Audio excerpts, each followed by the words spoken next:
Hey everybody, this is Dan, And this is Ron. and this is Anomaly. And we got a special guest on today. We got SU FRIEDRICH, director of many, many movies. Some notable titles include Sink or Swim, Ties That Bind, which Ron and I watched for today. We also watched Oh, I Cannot Tell You How I Feel Yet. So glad to have you on the program. Thank you for having me. You recently made, is this the second documentary about your mother? Yeah, I actually don't call them sort of straight documentaries because it implies talking heads and, all the usual stuff that people have in documentaries. But they do document very different parts of her life. And the first one, Ties That Bind, was made in 1984. And I Cannot Tell You How I Feel was finished in 2013. So many decades come between them.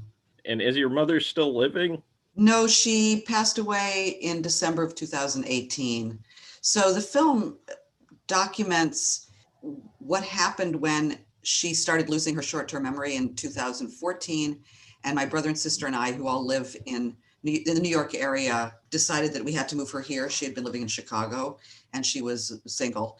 And we were really concerned, so we had to move her here. And I didn't really think of making a film about it, but I was using a little sort of pocket camera to document things like the different residences that we were thinking of moving her to, and various things about the experience. And then at some point I thought, oh, I have a lot of footage and this is a really intense experience that we're going through, all four of us. And I felt like I should see what would happen if I turned it into a film. So unlike a lot of my other films, it kind of started by accident later with the footage that I had recorded already. And then I added, then I continued shooting and I added a lot more footage to it.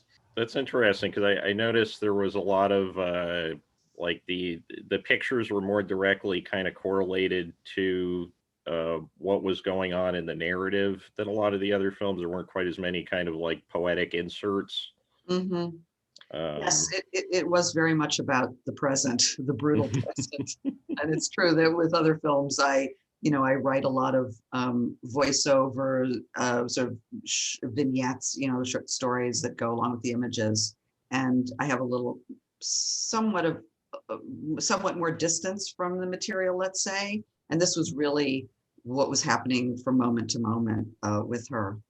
So yeah, it is kind of different in that way, but it still has a sort of, I would say maybe a kind of playful structure or a unpredictable structure, because that's also who I am as a filmmaker. So I don't really follow the rules about how stories should be told.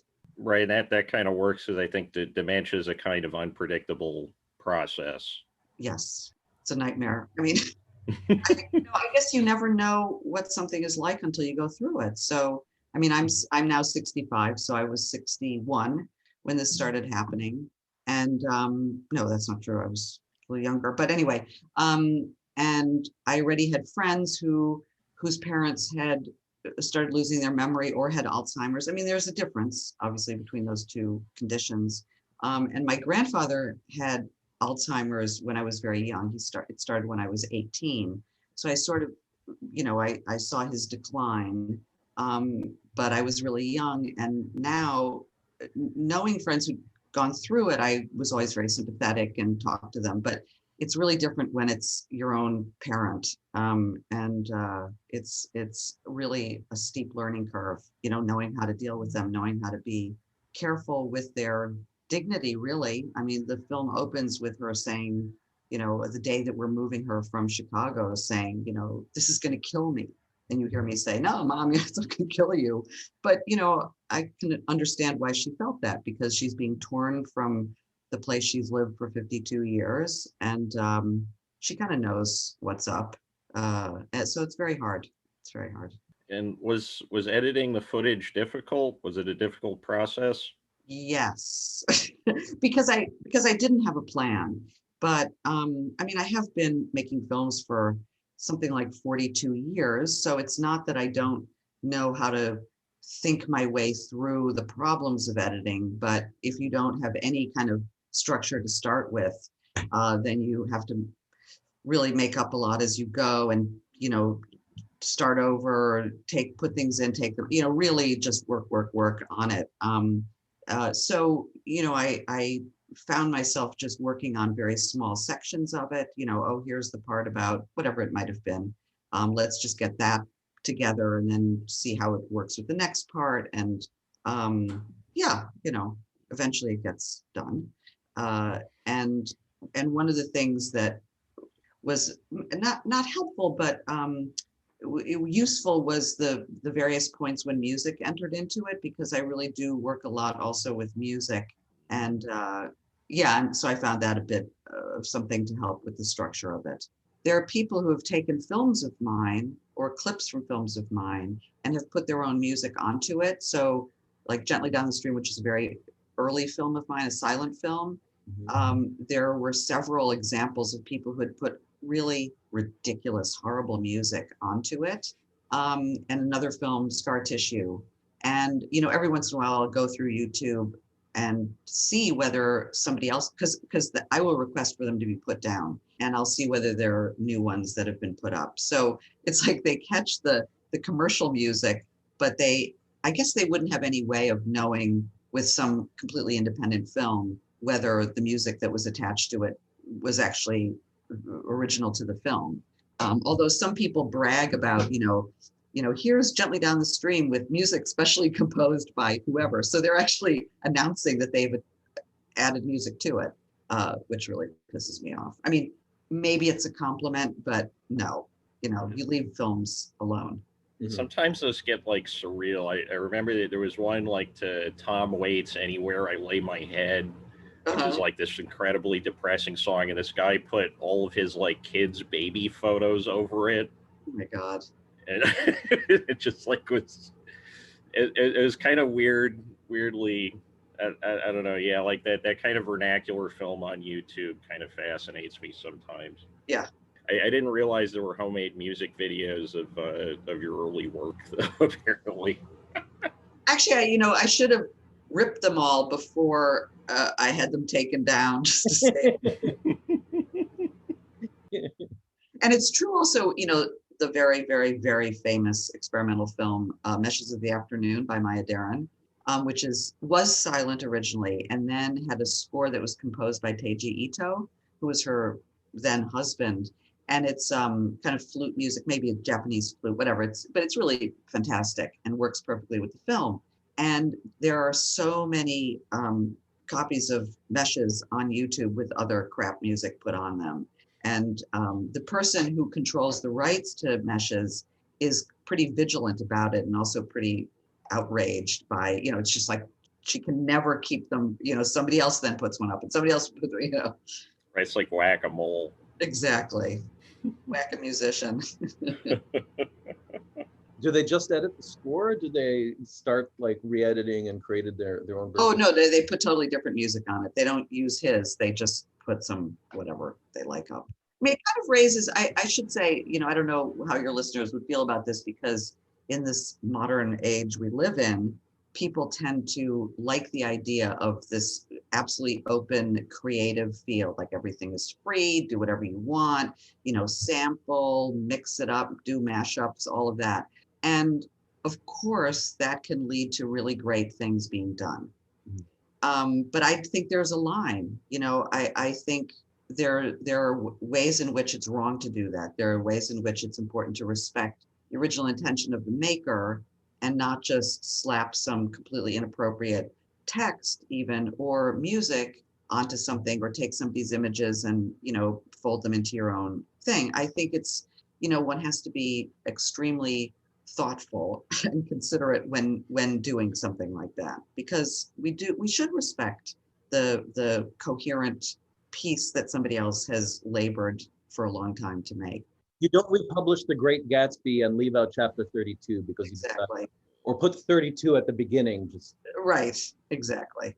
Yeah, and I feel like that's like a big challenge, since so much of like day-to-day life consists of being around media, right? So like if you're trying to do realism, you can't, like, there's always TV or music wherever you're going, or at least until 9 months ago, and then now it's just sort of my coffee maker.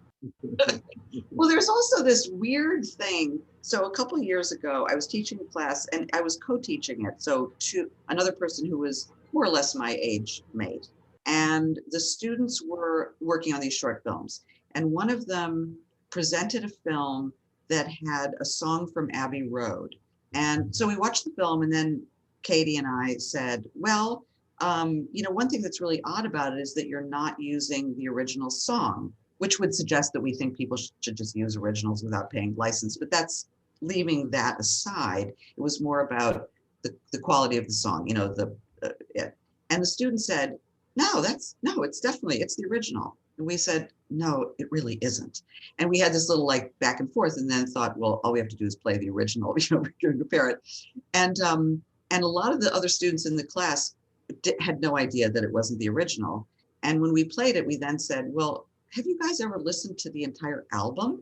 And maybe one student had, but maybe not. Like the majority had never listened to the original album in its entirety. And to me, that was a particularly, I don't know what to say, like insane thing, because Abbey Road is considered a perfect album, right? I mean, in all the best album of all time, whatever. So that album in particular, to listen to it in its entirety is to experience this absolute genius about how one song leads to the other, not to mention how great each song is. And I realized then, everybody just now listens to everything on shuffle. Everything is sort of random, flow in, flow out, And again, just like a movie, I think of an album as a complete thing. Those musicians really labor to figure out the sequence of the songs, and that's an important experience. Each song is, but experiencing the entire idea of the album is part of the experience of it. And now maybe people don't have that experience very often. And I think, I guess I just think of it as a loss. Plus, if you don't listen to the original, then you think some crap cover version of it is the original. So I mean, I know Ron and I do this sometimes, but I love going on to YouTube and finding 10 different cover versions of something, and just kind of listening to them back to back and kind of hearing. It's kind of a fun portal, but I guess if you're not listening to it like that, it's pretty easy to get the chronology mixed up. Right. Well, I actually did I made a 81-minute documentary about the rezoning of Williamsburg, the neighborhood I lived in for 20 years. And in Brooklyn? In Brooklyn, yeah. And the shit that happened afterwards, everybody getting thrown out and, total chaos and rich people moving in. So I made this feature documentary about it. And back in about 2010 or something, 2009. And there's a part towards the end. So I've been showing all these buildings, the prior buildings, and then they've been torn down and replaced with big glass and steel, luxury condos. And I used Auld Lang Syne as the song, but I had about maybe 8 before and afters. Here's an old auto body repair place, and now here's the new glass and steel place, right? And so with each one, I found a different cover of Auld Lang Syne, and it was really fun to edit together, because the first one was like, should old acquaintance, really soft. The next one was like a reggae version, and the next one was like Irish, and so to make the song go through with the different covers was just super fun as an editing thing. And also a real example of, how varied it can be when people cover a song. And then I played sort of the Lou Rawls singing the classic at the beginning and the end of it. But yeah. I confess that I'm one of the people that I create my own playlists and I grab, a song from here. Although I never play it on shuffle. And there are albums that are listened to in their entirety that actually do have either a hard time just picking up, pulling one song out, or at least if I'm listening to that one song, it'll evoke my memory or my experience of the entire album. Even if right. Yeah, I find like my memory organizes everything a lot differently if I'm listening to like digital files versus physical media. Mm-hmm. Like something I just seem to remember the thing better when there's a visual cue. Yeah, Like if I don't have the stuff in front of me, I just sort of forget it exists for like until I see it mentioned in an article. right. Well, that's one of the interesting differences between shooting on film and shooting in the digital realm, because I spent the first, God, like 25 years as a filmmaker shooting 16 mil and cutting on a flatbed, cutting on a Steenbeck. And then, you know, it switched over because it was just impossible to work in film anymore. And I really feel grateful that I had that training, because when you shoot 16, you know, you've got a reel of film, maybe it's 400 feet or 800 feet, you know, 20 minutes of footage. And there it is. And if you want a shot that's in the middle of that reel, you have to whiz, you know, you can sort of speed past, but you know, you're somehow going past all the other shots before you get to that one to take it out and put in the film. And it's this constant re-seeing of what you have. And that's really critical to editing, because obviously we can easily forget all kinds of things. You know, you can make a list of shots, but they're just things that happen in a shot that you might not remember.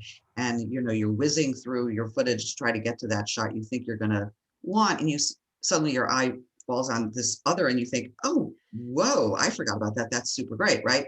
And so for years and years and years in editing, that would be my experience. And suddenly, you know, you're in the computer and everything is just a name, you know, in a list in your you know, whichever folder. And when you want to look for them, you click, click, click, click, click. You know, it's just so speeded up. And I drive my students crazy, because when I started having classes that were working in digital, and even analog video before that, I would make them write out a paper edit. They would have to name all of their clips, you know, and it's hard to get somebody to understand how valuable that is.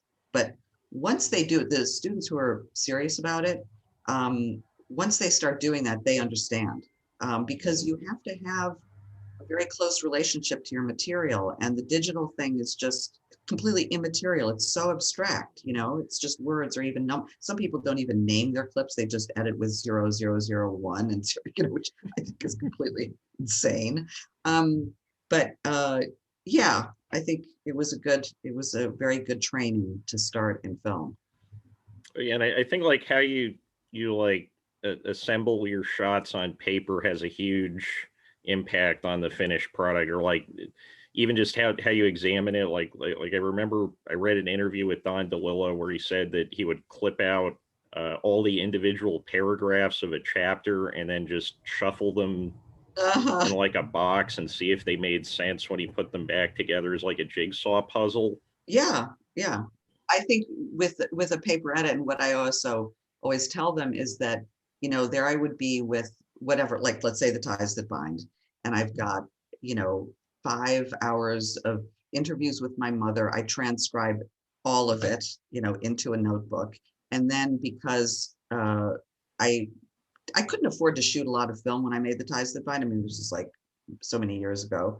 Film was really expensive back then, right? Yeah, very expensive. And when you've got that, you know, I didn't know how long the film would be. So I thought, okay, well, I'll go out and shoot this, or I'll collect that, or whatever. But then I didn't know whether the footage would exactly correspond with the kinds of stories she was telling. And so I would measure the length of the shots. Let's say I would have 6 shots in a section, you know, where she's telling something, and I would have 6 or 10 shots, and I would measure the length of them in 16, and then I would time what she said and break it down. So when she said, and then I went to the store, okay, that was X seconds, and I bought a bushel of potatoes, you know, so I could kind of sit there and match and think, well, if the first shot goes with that phrase and the second shot goes with that phrase, because I'd had to figure out whether I even had enough footage to cover what she was saying. And when you get into that degree of precision, it's really good, but you also learn that you're wrong most of the time. You know, your original visualizing of what will go with what sounds, seems really great in your mind's eye, and it looks pretty good on paper, and then you put it together and it doesn't work. So you have to change it, but you have this reference. You can think, oh wow, I thought that would go with that. Then you also know that if there were 3 shots that really didn't work there, you now have them to work with somewhere else, because maybe looking at them you think, okay, the shots are good, but they don't make sense with that part of it, but they'll make sense somewhere else. So you just get this very deep relationship to the footage and to also what's being said. So it's kind of it was grueling for sure, but I was younger, I was willing to do the hard work. And was that like in Ties That Bind, there's a lot of inserted footage. Was that also cataloged like that, or was that just sort of like you would like look at things and then? What do you mean inserted footage? Like archival found? Yeah, footage? archival footage. Okay. Yeah, like. Well, back in 1984, there wasn't. What's it called? Rick Prellinger is great. Archive.org or whatever. Right. Yeah. You would not go to your desk and click on a website and find really great footage and then rip it and then stick it into your computer, editing program. You'd have to go to a library and secretly bring your camera in and shoot off the screen, or you'd have to, whatever. So, getting the found footage that I have in the film was hard won. So, I would really have to think beforehand about, what I needed. And, in some, like I, of course, went to Germany to visit my mother's hometown, and I went to the sort of the city hall or wherever it was. They sort of have an archive, and they had this old footage of the bombing of the town during the war. And I had my Super 8 camera, not even 16, and I filmed off the wall. I mean, very low res, this kind of stuff. So yeah, it wasn't as easy as it is now to get stuff to just sort of play around with. And actually, the other thing that is really a difference between the 2 films is that in The Ties That Bind, which you guys know because you've watched it, but listeners might not, is that I interviewed her, and you hear her voice throughout the film, but the footage that you see of her isn't talking heads. I didn't do any sync sound recording when I was interviewing her, but you see her, sitting on the couch, walking around, swimming, and you hear her voice. And when I was interviewing her, I of course asked her questions, but I didn't ask them in a very clear and simple way, because I wasn't that organized when I went to go see her, because it was a very difficult subject to be talking with her about. So I kind of went thinking, oh God, I hope she talks to me, So she would be talking, and then I would say, well, wait a minute, I think there was this part you told me about once a long time ago, blah, blah, blah, right? So I didn't have any coherent audio of myself, and I could have recorded myself. I could have written out a question and then recorded it, of course. But I decided instead to use it as a text that was scratched on the emulsion of the film. So, which in the end I really liked, because it has. Yeah, it looks really cool.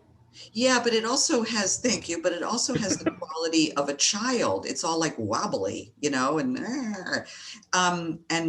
given the fact that even though I guess I was in my early 30s when I made the film, I still really felt like a 10-year-old when I was talking to her about this stuff. I really felt like the child trying to find out something. And so that was one of the first times that I worked with text, but because of the constraints of 16 millimeter and also my idea of doing it by scratching it on the emulsion, it was kind of simple, let's say, in one way. And now, leap ahead 30 years, and you've got the computer, and you can do whatever you want with text. So my experience doing I Cannot Tell You How I Feel was that, of course, I had live audio, whenever I was filming. So you hear my mother talking, my brother, sister, or whatever. But there were so many moments when I needed to tell you, the viewer, something about what was going on. And so I could write put text on the screen, and then I could really fool around with it, stylistically. Sometimes it was still, sometimes it was moving, bigger, smaller, whatever. And that's one of the things that I really love now about working in the computer is the incredible freedom I have to work with text, because I feel like there are so many different ways that you can address the viewer. You know, you could just give, like in a what I call a standard documentary, and I don't mean that in any pejorative way, I just mean to define it. In a standard documentary, you'll have info cards, you know, on December 27th, you know, John Smith walked across the room, or whatever, you know, lower third, if you can't hear what like news footage kind of thing. Yeah, yeah. And but you know, that's the most basic kind of journalistic information that is conveyed in a documentary. Whereas for me, like in the text, I'm saying things to myself, I'm saying things to you, I'm making a sarcastic aside from about something that was just said in the audio. You know, there are just like so many layers of, you know, so many ways of speaking through on the screen that I think is great. Like it's sort of endless what you can do with it. Yeah, and it allows for kind of shorter, like, I don't want to say like chapter breaks, but like rhythm breaks. It's sort of like in comic books, how you can have like the action taking place and then a first person caption, Right. and they're like not supposed to be happening exactly at the same. You can kind of have overlapping text basically in a way that you can't usually have it, or at least it's very difficult to do in a movie when when titling machines are really expensive. Yeah, yeah, yeah. It's great, and I feel like I really started that with Gut Renovation, the film about Williamsburg, and it was kind of opening the door. I thought, oh my God, because the film I had made just before Gut Renovation was called The Odds of Recovery, and that was the last film I did in 16 mil, and it was like 65-minute film in color, and back then, so that was like 2002, I was still having text, you know, typed out and made an acetate and then filmed, you know, so it was very expensive and ridiculous. And I certainly didn't have any typos, but if I decided to rephrase something, it would have meant going back through that whole process again. So I did as much as I could to make sure that things were correct before I went through all of that. But I know that I would have done more if I hadn't been constrained by the technology. And so when I was making Gut Renovation, it was like, boom, you know, go for it, you know, say whatever you want, because you can re-say it a million times until you get it right. So yeah, John Jost showed us a movie where I think he just got bored of shooting, and he just like literally wrote out what was supposed to be happening on the screen in text for like, I think that went on for like a good 5-10 minutes in that movie. that's It's like classic John, but yeah, I like that. I haven't seen that, but I like the image of it. But yeah, there's I mean, like on YouTube, there's some videos where it'll be basically just a text movie. It'll be like a picture of a bunch of tweets or something, or like Michael Snow actually did, experimental filmmaker from Canada, right, the Wavelength guy, right? Yes. Yeah. And he did a film called So Is This, and it was all text, and it was, I mean, it's from 30 years ago. It's very interesting. Yeah, and there's that Hollis Frampton one where he's like flipping over the index cards for like 35 minutes. Right. I forget what that was called. Yeah, right. Poetic Justice. Yeah. Hey, we've got. Oh, sorry. Go ahead. No, go ahead. Go ahead. Oh, I didn't have a question. I was just sort of filling. Oh, mine was going to be a non sequitur though. So. Okay. That's okay. Go non sequitur. No, so we've got YouTube videos up on our channel that are audio only, no image. So. Right. Well, many are the ways. Yeah. Right. Right.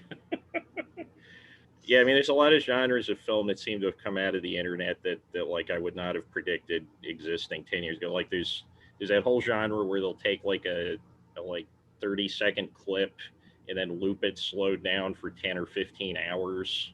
Oh. There's one of this like Haitian weatherman laughing. Wow. And they just like stretch it out for I don't know, like, and people click on it apparently. Like there's a lot of, I don't think anybody watches the whole 10 hours, but I can imagine not. Right. It's just sort of like a lot of interesting stuff. So are you working on any projects currently?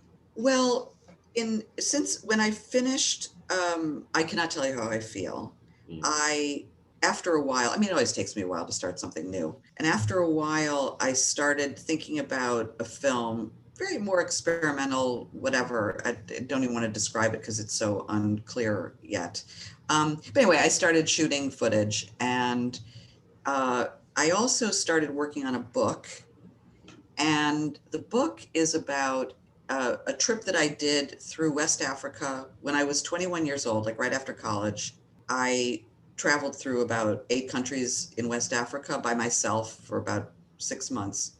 And I kept a journal, I kept 3 journals in the end. And I had a real camera. I had a Olympus camera with black and white film in it.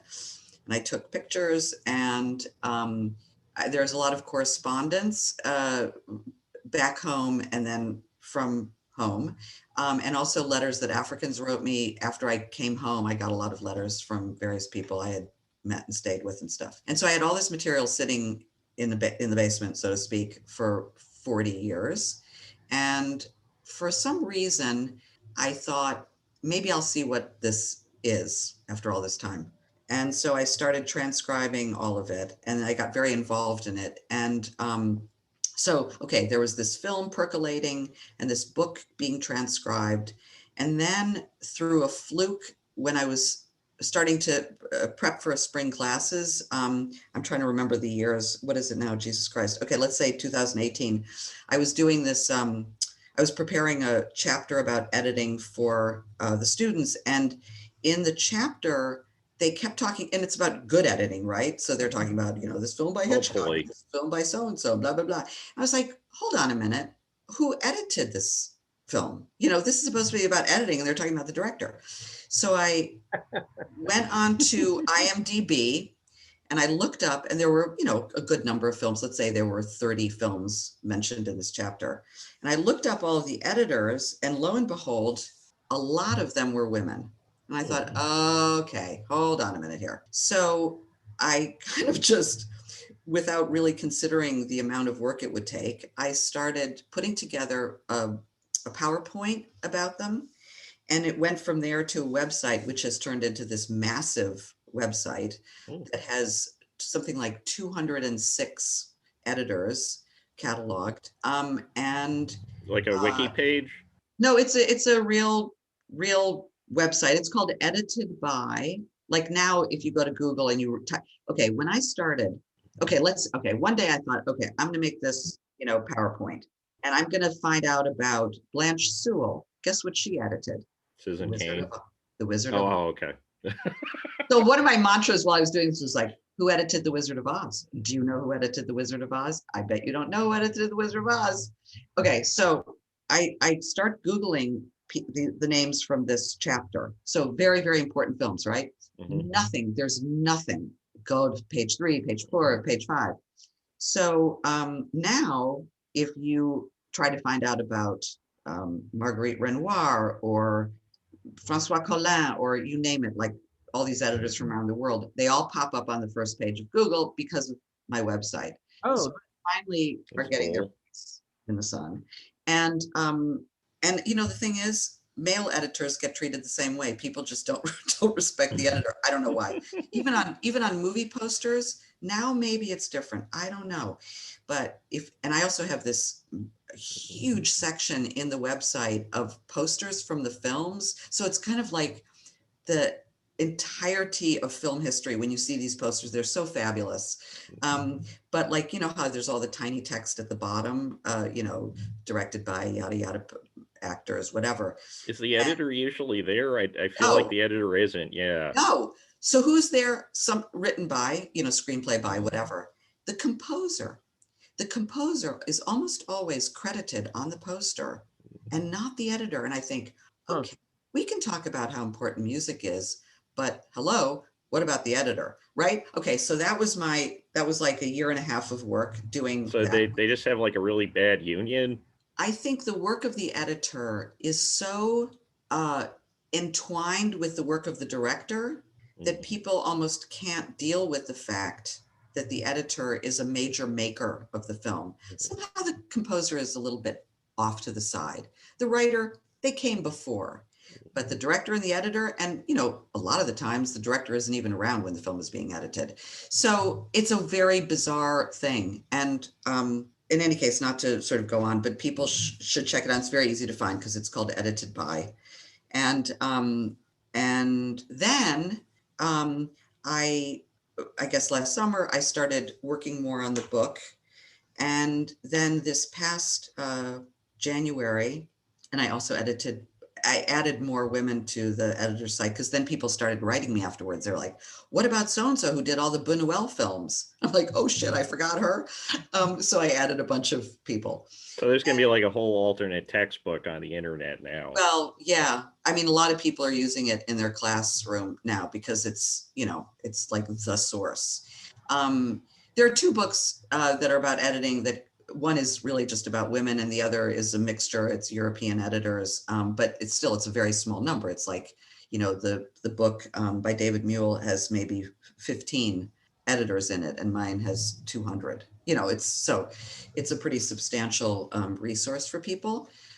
Plus, I should mention that we did a launch party at Union Docs, which is this great, sort of small cinema documentary screening place in Brooklyn. And we had a launch party, and I thought, well, what's a party without a movie? And so within a few days, I put together a film called, the compilation reel, or I can't remember what it's called, doesn't matter, the companion film. And it's sort of a 1-minute clip from one of the films that each woman edited, starting with a film by John Ford, by Betty, somebody, I'm forgetting her name at the moment. And so starting in like 1915 or something, and going up to Moonlight. And so you watch this like 60-minute film where it's just, Bonnie and Clyde and, E.T. and Star Wars. And, it's just like the history of cinema. And then when I added the new women to it, I made a second one. So on the site, you can see both the 60-minute and like sort of the 90-minute compilation films of all the films, which is really fun. And so should I stop talking because we've been going on too long, or should I continue? Okay? I mean, if you want to, I mean, if you're busy, like, then we don't want to like keep you captive here, but. No, it's true that I'm busy, but I just wanted to mention this other thing, which is that in January of 2020, there was a symposium at Princeton where I teach. There was a symposium about William Greaves, and I had brought him to Princeton in like 2005 when he released Symbiopsychotoxiplasm Take 2. Oh yeah, we covered that. Yeah, anyway, he's just like, he's a god, right? And so I brought him to Princeton then, but the symposium was organized by a couple of other people. But when I was at it, I was hanging out with Louise Greaves, his widow, and just chatting. And I said, oh, the library owns a few of his films, but there are a few more I'd like to get. And I looked at the website, and it had VHS tapes for sale. And so I got in touch with Louise. I was like, Louise, what's with the VHS tapes? She's like, oh God, Sue, yeah, I've been meaning to update it. Now this woman is unbelievable. She is like an unstoppable force, but she is 87. So, to like update a website with everything else she has to do every day was not going to happen, right? And so I just innocently said, how about if I did an update, right? And that turned into a totally new website. The old website had the barest minimum of information, didn't cover as many films. Anyway, it was just like really, you couldn't even look at it on an iPhone because it was so like, it had been made so long ago, it didn't even like display properly on a smartphone. So I started from scratch. I got hosting, I did it on WordPress, but Princeton hosts the Edited By website, which is part of what made it possible for me to do it. So I really am grateful to them for that. And they also helped out a bit with funding some people who worked on the Greaves site. And the technician who did all of the the tech stuff for the women editors site also did it for the Greaves site. But anyway, it's now this huge website that features 18 of his films. It's got clips. You can Oh, so you can watch the whole movies? No, you Or no, okay. yeah, you can watch the whole movies. Yes, I'm sorry. Can you like rent them or? They're VOD. They're all on Vimeo for like, whatever, $2.99, $3.99. So on each page about a film, there's a clip that you can watch for free, and then you can go to the Vimeo page and pay the minor fee to watch the films. And a bunch of them have not been available at all for a really long time.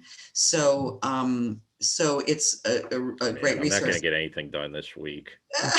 Be all over that. And, when I was working on it, so I started in February, and then hello, COVID. And so it was weird for me because working on it was the most fantastic way to not have to think about the shit show that was going on, right? Because every day, 7 days a week, I like come in my room, first thing in the morning, boom, boom, boom, boom, boom, all day long with the gravesite, day after day after day. And of course felt really happy to be doing it because I think he's such an important filmmaker. And prior to the murder of George Floyd and the Black Lives Matter protests, I already, of course, was thinking, not only is he a great filmmaker who everyone should know about, but he also has played such a major role in the history of African-American film. And I'm really glad that I'm making it available to everybody. And then the Black Lives Matter stuff happened, and I thought, okay, yes, I mean, it is really, really important, because if you see his films back from the 60s and 70s, the kind of stuff that was being said, it's like, this stuff has been being said for a really long time. And like early Black films have always been really hard to find on physical media or streaming. Like I got like a wish list that's like 80 or 90 titles long where I've just never found anything. Yeah, it's true. It's really outrageous. And, I think Criterion was publicly shamed some months back by Manola and A.O. Scott in the New York Times with that big piece about like, hey, we're the Black filmmakers, right? They only had 4, one of whom was Greaves. And I think they're scrambling now to like get as many works by Black filmmakers as they can. So I'm glad that they had that public shaming, and and I don't think there's like a decent copy of To Sleep with Anger that's been released. Like the DVD, I think looked pretty bad from what I remember. Yeah, and that was one of the issues I had when I was trying to make the files for the Vimeo pages, because in some cases the films had been transferred years ago to beta or something, but not at the best quality. And Louise certainly didn't have the funding for us to take things to get remastered. Plus it was COVID, so all of his materials were donated to the Schomburg Library up in Harlem. And they couldn't, even if we had wanted to, they couldn't access them. It was completely locked down. So I did the best I could with what I had.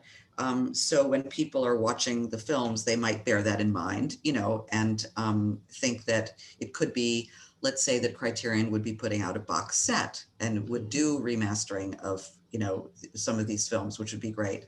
But anyway, that was the big project until, this summer. And now I've kind of gone back to my book, which I'm hoping to finish. So that's where I'm at. Yeah, if they still did those like Eclipse series DVDs, that seems like the perfect for where they were just releasing those like 5 movies at a time. They do Criterion, yeah. They wouldn't do like the full-on remastering, but they could get it out cheaper and quicker. Right. Well, they did. Kino Lorber has become the distributor of Nation Time, which is a really incredible film. It's different because it's more of just a record of the event, which was the first National Black Political Convention in 1972. But Indie collected a really great remastering of it, and it's already started circulating around by Kino. And there isn't like a link to a DVD or streaming VOD, sort of home version of it, which, because I think they're still trying to do the theatrical and whatever. But it's great that they did that.